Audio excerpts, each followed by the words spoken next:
அடப்பாவீங்களா, இந்த மிஸ்டேக் பண்ணதுனால கிளைமேக்ஸே மிஸ்டேக் ஆயிடுச்சு. அது என்ன மிஸ்டேக்னு 30வது மிஸ்டேக்ல சொல்றேன்.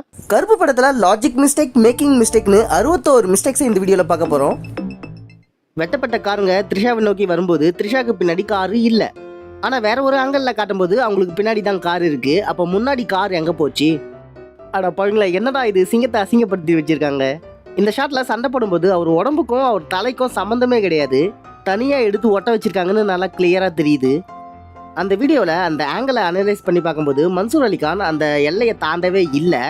பார்க்கறதுக்கு தாண்டிட்ட மாதிரி தெரியும், ஆனால் நேராக கோடு போட்டு பார்த்தீங்கன்னா அவர் தாண்டியே இருக்க மாட்டார். கருப்புசாமி இன்ட்ரெஸ்டிங்ல ஒரு வாட்டி நெட்டை உடைப்பார். அவருக்கு மேலே இருக்கிற சீலிங்கை கவனிச்சுக்கோங்க. கொஞ்ச நேரம் கழிச்சு வேற இடத்துல தான் போய் அடிச்சுட்டு நெட்டை உடைப்பார். அப்போ சீலிங்கை கவனிங்க.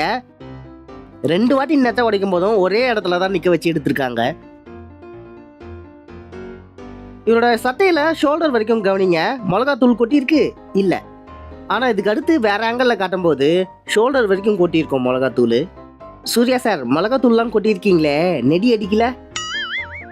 அப்படி ஷோல்டர் வரைக்கும் இருந்த மிளகாத்தூளை தட்டி விட்டுட்டு இருப்பாரு, அது கிளீன் ஆயிட்டு இருக்கும். ஆனா கொஞ்ச நேரம் கழிச்சு மறுபடியும் ஷோல்டர் வரைக்கும் மிளகாத்தூள் இருக்கு. ஆடியன்ஸ், இப்போ உங்களுக்கு ஒரு சேலஞ்சு, இந்த மிஸ்டேக்கை நீங்களே கண்டுபிடிங்க. மறுபடியும் நல்லா பாருங்க. இப்போ உங்களுக்கு ஒரு க்ளூ தரேன். உள்ள இருந்து வெளியே பார்க்க தேவை விண்டோ, நீ பார்க்க வேண்டியது ஷேடோ. மிஸ்டேக்கை கண்டுபிடிச்சிருந்தீங்கன்னா சூப்பர், கமெண்ட்ல சொல்லுங்க. இதோட ஆன்சரை நான் வீடியோட எண்டில் சொல்றேன். இதுல கொஞ்ச நேரத்துல நைட் ஆயிடுது. என்னடா இது, எதுவுமே அசையல, அதுக்குள்ள நைட் ஆயிடுச்சான்னு பார்த்தா நைட் ஃபில்டர் போட்டு வச்சிருக்காங்க. அதையும் ஒழுங்கா போடல. அந்த கைக்கு ஓரத்துலலாம் அந்த பிரைட்டா லைட் தெரியுது பாருங்களேன்.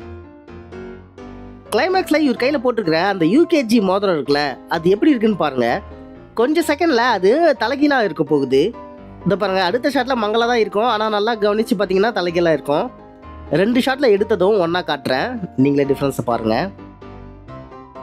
கருப்புசாமி எல்லைக்குள்ள 17 போலீஸ் ஸ்டேஷன் இருக்குன்னு த்ரிஷா சொல்லுவாங்க. ஆனா கருப்புசாமி எல்லையை பாத்தீங்கன்னா அவ்வளவு பெருசாலாம் இருக்காது, தம்மா துண்டா தான் இருக்கும். அதுக்குள்ள 17 போலீஸ் ஸ்டேஷன் இருக்கிறதுக்கு வாய்ப்பே இல்லை.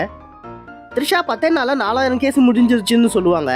அப்போ ஒரு நாளைக்கு 400 கேஸு, ஒரு நாளைக்கு 8 மணி நேரத்துக்குள்ள தான் வேலை செய்வாங்க. அதுலயும் 1 hour லஞ்சுக்கு போயிடும். அப்போ ஒரு கேஸ் 1.25 நிமிஷத்துக்குள்ள முடிச்சிடணும். 10 நாள்ல 4000 கேஸ் முடிஞ்சிருச்சு. தம்பி, ஒரு மனுஷன் போய் பேசலாம், ஆனா ஏக்கர் கணக்கில் எல்லாம் பேசக்கூடாது. ஆடியன்ஸ், இப்போ உங்களுக்கு இன்னொரு சேலஞ்சு, இந்த மிஸ்டேக்கை கண்டுபிடிங்க. இன்னொரு வாட்டி பாருங்க. இப்போ உங்களுக்கு ஒரு க்ளூ தரேன். 90s கிட்ஸ் சாப்பிடுவோம் பூமரு, நீ பார்க்க வேண்டியது ஹேமரு.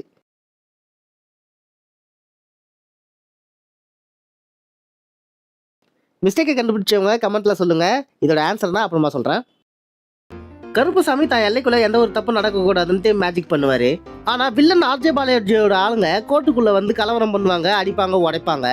அதை ஏன் கருப்புசாமி தடுத்து நிறுத்தல? கிளைமேக்ஸ்ல வர கருப்புசாமி வேற ஒரு கருப்புசாமி.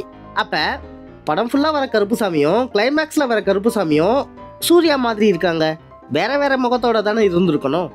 அந்த அப்பா மிளகாவை அரைச்சி தேய்க்கிறதுக்கு முன்னாடியே ஒரு பொம்பளை அரைச்சி தேய்ச்சிருக்கு. அப்பெல்லாம் வராம ஏன் அந்த அப்பா தேய்க்கும் போது மட்டும் வரணும்? ஏன்னா அவங்க சைட் ஆர்டிஸ்ட் அதானே.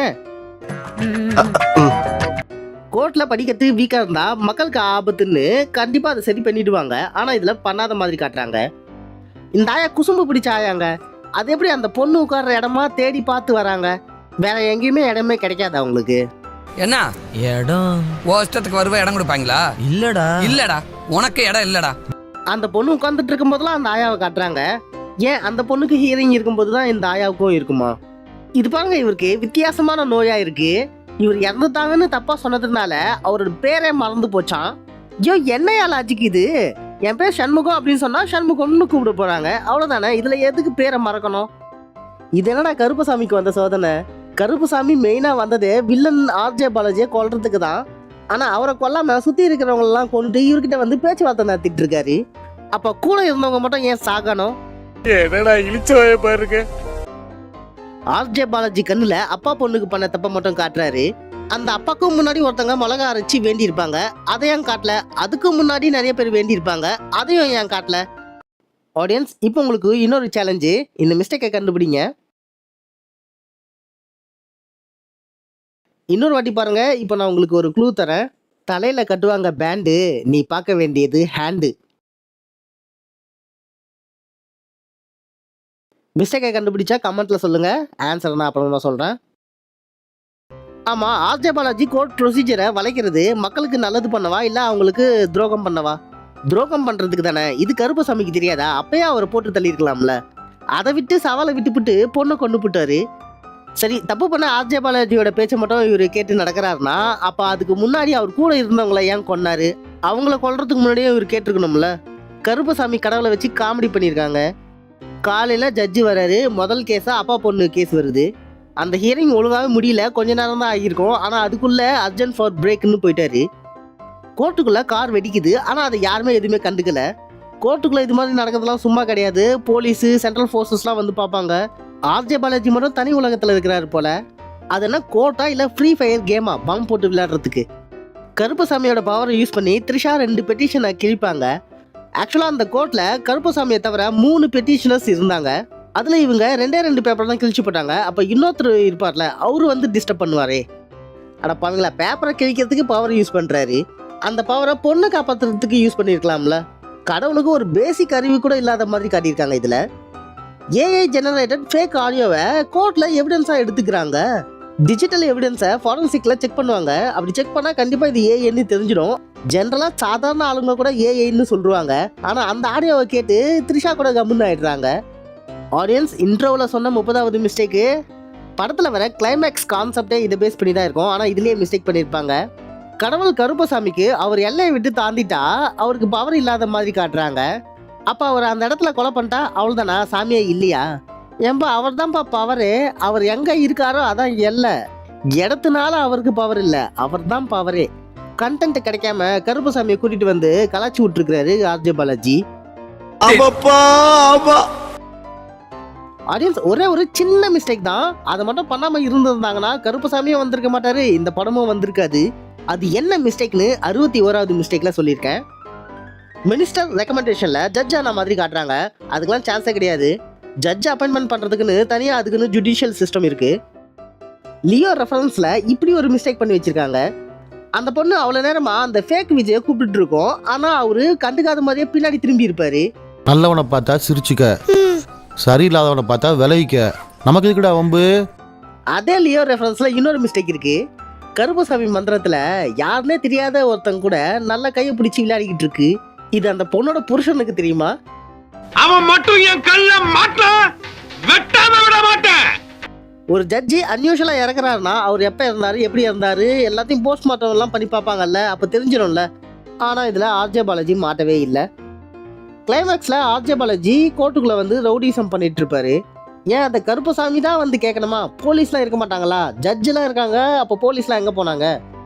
செத்து போன பொண்ணு எப்படி கிளைமேக்ஸ்ல பிரியாணியை துண்ணிட்டு இருக்கு? கிளைமேக்ஸ்ல மக்களை சாட்டிஸ்ஃபை பண்றதுக்கு பயங்கரமான லாஜிக் மிஸ்டேக்கை பண்ணியிருக்காங்க. த்ரிஷா கனவு கண்டதுன்னா இது வந்து மிஸ்டேக் இல்லை, ஆனா இது உண்மையா இருந்ததுன்னா அது மிஸ்டேக் தான். நீதித்துறையில மாற்றங்கள் நடக்கணும்னு மாநில சட்டமன்றத்துல வாக்குவாதம் நடக்குது, ஓட்டிங்லாம் எடுக்கிறாங்க. அதுக்கு மாநில சட்டமன்றத்துக்கு பவரே கிடையாது. ஈவன் பார்லிமெண்ட்னால கூட சில விஷயங்கள் முடியாது. படத்துல பிட்டு பிட்டா அள்ளி போட்டிருக்கிறாரு. பழனிசாமி நாங்க வர்றோம்ப்பா. எவ்வளவு பிட்டு இழத்தாப்பா அந்த காதுக தாங்க. வாங்க. ஜட்ஜுக்கு முன்னாடியே கையை தூக்க வச்சு அது பொய் கேஸ்னு நிரூபிச்சாச்சு. அதுக்கப்புறமா எப்படி அவங்களுக்கு சாதகமா தீர்ப்பு கொடுப்பாங்க? அப்பா மிளகா இடிக்க வரும்போது காத்து நல்லா அடிக்குது. ஸோ மிளகாலாம் பறந்து போயிருக்கணும், ஆனா பறக்காம அப்படியே இருக்கு. அப்பா பொண்ணு கேஸை கடைசியா தான் லிஸ்ட் பண்ணியிருப்பாங்க. ஆனா ஜட்ஜு வந்த உடனே அப்பா பொண்ணு கேஸை ஹீரோயின்கே எடுக்கிறாங்க. எப்படி? கோர்ட்டுக்குள்ள மீடியா ஆளுங்கள்லாம் கேமராவோடவும் மைக்கோடவும் இருக்கிறாங்க. அது மாதிரி கோர்ட் ப்ரொசீடிங்ஸை ரெக்கார்ட் பண்ண முடியாது. ஸோ இது மிஸ்டேக் தான். அந்த விட்னஸ் பாக்ஸ்ல 4 பேரை ஒரே சமயத்துல விசாரிக்கிற மாதிரி காட்டுறாங்க. ஒருத்தரை ஒரு சமயத்துல தான் விசாரிக்க முடியும். ஏன்னா ஸ்டேட்மெண்ட்ல வெவ்வேறையா கொடுத்துருப்பாங்க. அது ஒவ்வொன்றும் வெரிஃபை பண்றதுக்கு தனித்தனியா தான் கூப்பிட்டு கேட்பாங்க. இவ்வளோ நேரம் நம்ம லாஜிக் மிஸ்டேக்கை பார்த்தோம். இப்போ நம்ம படத்துல இருக்கிற மேக்கிங் மிஸ்டேக்ஸை பார்ப்போம். கருப்பசாமி தூக்கி போடுற அந்த ஈட்டியை பாருங்களேன், ரப்பர் மாதிரி வளையுது.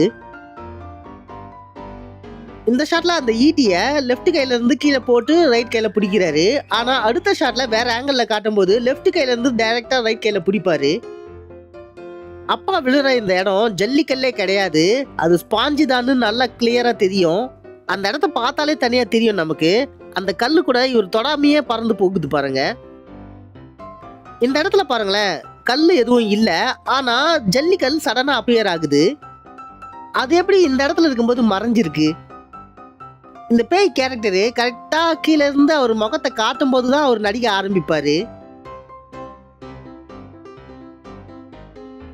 அவர் கையில வச்சிருக்கிற பேப்பர்ல மேல கீழே எந்த இடத்துலயுமே பிளாக் கலர்ல டாட் இல்ல. ஆனா அடுத்த ஷாட்லயே பேப்பரோட டாப்ல பிளாக் கலர்ல டாட் இருக்கு. ஆடியன்ஸ், இப்போ உங்களுக்கு 4வது கடைசி சேலஞ்சு. இந்த மிஸ்டேக்கை கண்டுபிடிங்க. மறுபடியும் பாருங்க. இப்போ உங்களுக்கு ஒரு க்ளூ தரேன். மீனுக்கு போடுவாங்க வலை, நீ பார்க்க வேண்டியது தலை. 4 சேலஞ்சஸோட மிஸ்டேக்ஸையும் கண்டுபிடிச்சிருந்தீங்கன்னா சூப்பரு. கமெண்ட்ல சொல்லுங்க. 4 சேலஞ்சஸோட ஆன்சரை நான் வீடியோவோட கடைசியில சொல்றேன். அதே பேப்பர்ல பிளாக் கலர் டாட்டா இருக்கிறது அடுத்த ஷாட்ல டக்குன்னு ஓட்டையா மாறிடுச்சு. அந்த ஓட்டை இன்னும் கொஞ்ச நேரம் கழிச்சு மறைஞ்சு போயிடுச்சு. இவ்வளவு நேரமும் அவர் கையில ஒரே ஒரு பேப்பர் தானே இருந்தது. ஆனா அவர் கசக்கி போடுற அந்த சமயத்துல நிறைய பேப்பர் இருக்கும். அதுல டேபிள் மேல இருக்கிற இந்த நேம் போர்டு பாருங்க, இந்த இடத்துல இருக்கா, அடுத்த கொஞ்ச நேரத்துல இங்க இருக்கும் பாருங்க. இங்க இருந்தது இங்க வந்துடுச்சு. ஆங்கிளை மாத்தி மாத்தி காட்டும்போது மாறி மாறி நின்று இருக்காங்க. அப்பா பொண்ணுக்கு நடுவில் பாருங்க கொஞ்சம் கேப் தான் இருக்கும். ஆனா அடுத்த ஷாட்ல வேற ஆங்கிள் காட்டும்போது ஒரு ஆள் நிக்கிற அளவுக்கு கேப் இருக்கும். மறுபடியும் அடுத்த ஷாட்ல வேற ஆங்கிள் கொஞ்சம் தான் கேப் இருக்கும். விட்னஸ் பாக்ஸ்குள்ள நிற்கும் போது இடமே இல்லாம ஒட்டி தான் நின்றுட்டு இருக்காங்க இவங்க 2 பேரும். அடுத்த ஷாட்ல த்ரிஷாவை காட்டணுங்கிறதுக்காகவே இவங்க 2 பேருக்கும் நடுவில் நிறைய கேப் இருக்கு. மறுபடியும் அடுத்த ஷாட்ல முன்னாடி மாதிரியே ஒட்டி நிக்கிறாங்க. கேஸ் கட்டு ஃபைலை தூக்கி போடுறாங்களே, அது இவரோட காலுக்கு பக்கத்துல தான் இருக்கு. ஆனா அடுத்த ஷாட்ல வேற ஆங்கிள் அந்த கேஸ் கட்டுக்கும் காலுக்கும் நடுவில் நிறைய கேப் இருக்கும். ஆர்ஜே பாலாஜியோட ஆளு அப்பாவை அடிச்சது அவர் மேல பட்டே இருக்காது. ஸ்லோ மோஷன்ல பார்க்கும்போது அவரோட கண்ணாடி பக்கத்துல தான் அவர் கை போகும். ஆனா அவரு கண்ணாடி விழல, அப்போ அவர் அடிக்கவே இல்லை. லாங் ஷாட்ல அக்கா வக்கீல் இந்த பொண்ணோட ரைட் சைடு தான் கிராஸ் பண்ணி வராங்க. ஆனா அடுத்த ஷாட்ல க்ளோஸ்அப்ல காட்டும்போது அந்த பொண்ணோட ஆக்ஷன் பாத்தீங்கன்னா ரைட் சைட்ல நகர்றாங்க. அதாவது அந்த பொண்ணோட லெஃப்ட் சைடு தான் இவங்க கிராஸ் பண்ணி வந்த மாதிரி இருக்கு. கேஸ் கட்டு ஃபைல் மேல அந்த பந்தனா கட்டுறதுக்கு துணியை எடுக்கிறாரு. அந்த துணி அவ்வளோ அழுக்கா இருக்கு. பேண்ட் பாக்கெட்டுக்குள்ள தானே வச்சு எடுத்துட்டு வராரு, அதையும் அவ்வளோ அழுக்கா இருக்கணும். கிளைமேக்ஸ்ல சிங்கமா வர கருப்பசாமியை அடிக்க போகும்போது அந்த பாட்டில கொஞ்சம் தான் லிக்விட் இருக்கு, இவ்வளவுதான் இருக்கு பாருங்க. ஆனா அடுத்த சில செகண்ட்ல பாத்தீங்கன்னா அதை கிராபிக்ஸ்ல காட்டுவாங்க. அப்ப இவ்வளவுதான் இருந்திருக்கணும், ஆனா இவ்வளவு இருக்கு. கிராபிக்ஸ்ல மிஸ்டேக் பண்ணிருக்காங்க. ஆடியன்ஸ், ஒரு மிஸ்டேக் பண்ணாம இருந்திருந்தாங்கன்னா படமே வந்திருக்காது சொன்னல, அது இதுதான் 61வது மிஸ்டேக்கு. பொண்ணுக்கு பிரைவேட் ஹாஸ்பிட்டல்ல ஆப்ரேஷன் பண்றதுக்கு தானே அந்த நகை தேவைப்படும். கவர்மெண்ட் ஹாஸ்பிட்டல்ஸ்லயே லிவர் டிரான்ஸ்பிளான்ட் ஆப்ரேஷன்ஸ்லாம் ஃப்ரீயாவே பண்றாங்களே, ஏன் அங்கெல்லாம் போய் ஆப்ரேஷன் பண்ணக்கூடாதா? பிரைவேட் ஹாஸ்பிட்டல்ல தான் போய் பண்ணணுமா? தலைகீழா தான் சம்மர் அடிக்கணுமா? சரி, ஸ்டார்டிங்ல பிரைவேட் ஹாஸ்பிட்டலுக்கு போகணுன்னு வந்தீங்க, நகை திருட்டு போயிடுச்சு, கிடைக்கிறதுக்கு டைம் ஆகுதுன்னு தெரிஞ்ச உடனே கவர்மெண்ட்லேயே சேர்த்துருக்கலாமே.